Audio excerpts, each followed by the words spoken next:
हर जगह यही हाल है। लेकिन अगर हम बात करें स्कूल्स की, क्योंकि मैं डॉक्टर अरविंद के पास एक सवाल लेकर आ रहा हूं अभी यहां पर जरा स्कूल्स का दिखाएं राहुल, जरा मेरे पास जो स्कूल्स की इंफॉर्मेशन जो है, संक्रमण बढ़ा, स्कूल खुले, ये चिंता का विषय है और ये बहुत परेशान करने वाली बात है। यहां पर देखें आप, दिल्ली में 9 से 12वीं तक के स्कूल खुले हुए हैं। दिल्ली में 9 से 12वीं तक के स्कूल खुले हुए हैं।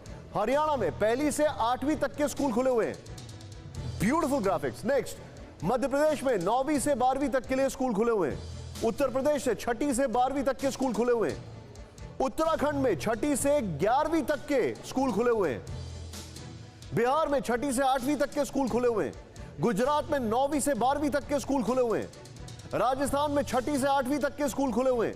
पंजाब में प्री प्राइमरी से लेकर 12वीं तक के स्कूल खुले हुए हैं। और होल्ड, पंजाब में CFR यानी केस फैटेलिटी रेट सबसे ज्यादा है, मौत का आंकड़ा जो होता है पर केसेस के हिसाब से। जम्मू कश्मीर में 10 से 12वीं के लिए स्कूल खुले हुए हैं। आंध्र प्रदेश में 1 से 12वीं तक के स्कूल खुले हुए हैं। मिजोरम में 10वीं से 12वीं तक के स्कूल खुले हुए हैं। मेघालय में स्कूलों में पढ़ाई शुरू हो चुकी है। तेलंगाना में 6ठी से 12वीं तक के स्कूल खुले हुए हैं। कर्नाटक में 9वीं से 12वीं तक के स्कूल खुल गए हैं।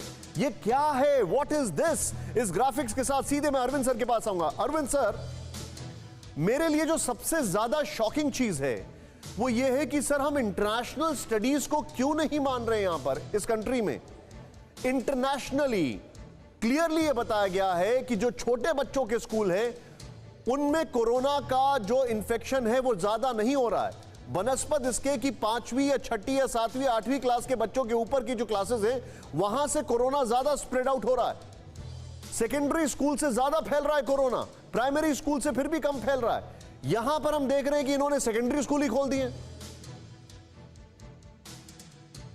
निशांत जी, एक बहुत अच्छी कहावत है कि जो दूसरों की गलतियों से नहीं सीखते हैं वो खुद भी वही गलती करने को मजबूर हो जाते हैं।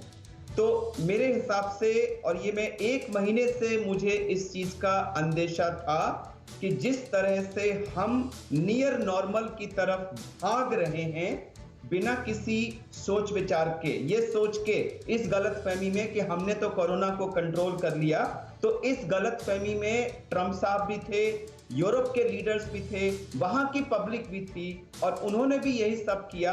और उसके बाद आज वो सेकेंड लॉकडाउन में सारे के सारे विकसित देश बंद हैं।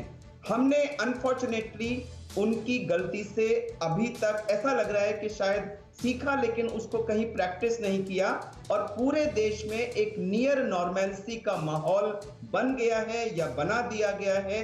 पॉलिटिशियंस ने किया, लोगों ने किया, मैं उसमें नहीं जाऊंगा, लेकिन आज सबको ये लग रहा है कि अब तो वैक्सीन आ गई, अब तो कोरोना कंट्रोल में है, सब कुछ ठीक है। लेकिन मैं बार बार इस बात को कह रहा हूं कि ये बहुत भयानक वायरस है, ये छुपा हुआ बैठा है, ये रूप बदल रहा है और ये मौके की तलाश में है। एक शातिर दुश्मन की तरह मौका देखते ही ये अटैक करेगा और इसका सेकंड अटैक हो सकता है पहले अटैक से भी ज्यादा। डॉक्टर साहब, मैं आपसे एक सवाल आपसे पूछूंगा। आपने जो बताया है, मैं चाहता था कि कोई इतने ही स्ट्रॉन्ग वर्ड्स में डॉक्टर साहब लोगों को बताए, क्योंकि जब समझने की क्षमता कम हो जाती है तो सीधे सीधे बैंग ऑन बताना जरूरी हो जाता है।